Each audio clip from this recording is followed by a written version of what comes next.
That's an insane asylum in Athens, Ohio in the 19th century. And this wasn't just happening in America, people. It was happening all over the world. I'm going to show you England, one spot in England. But what I really want to show you is India. God, look at this.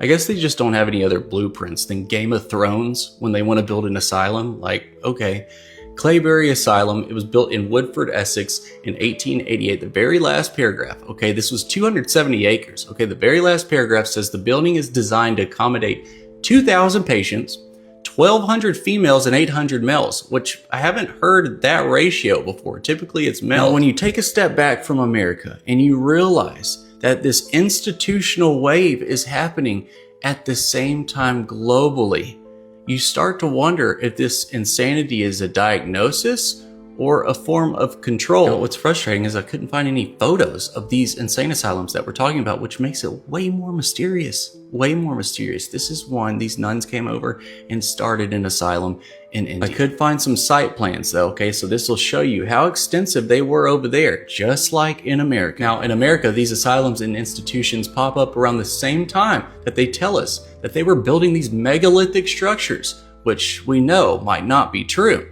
So I added some of India's megalithic structures, maybe to make a connection. Okay, so this is during British rule, okay? British India, 1859 to 1860, there was 181 hospitals and dispensaries, 100,011 patients. And then in 1889 to 1890, 1 year, it had changed to 1,642 institutions, 265,000 indoor patients, 11,978,000 outdoor patients. They also listed 25 lunatic asylums, 4,976 inmates, and 23 leper hospitals. And I know outdoor patient can mean a person coming in and leaving the same day, but almost 12 million people kind of sounds like the British were doing some record keeping. Colonial period, that's why it's there. That's why it's in India, because the colonial period.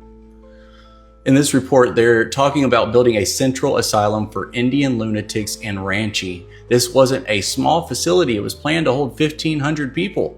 Out of those 1,500 spaces, 1,222 were males and 278 were females. So quite the opposite of England. So this is the part that really caught my eye. Okay, it shows that this wasn't about health. It was about wealth and it was about control. In the 1850s, there was a revolt. The natives had a revolt. And in 1858, there was 3 acts passed, lunacy acts, okay, that could get the government to go out and grab anybody they wanted to get and bring them into those institutions. Sound familiar? Maybe the reason the asylum story goes global is because the architecture already was global.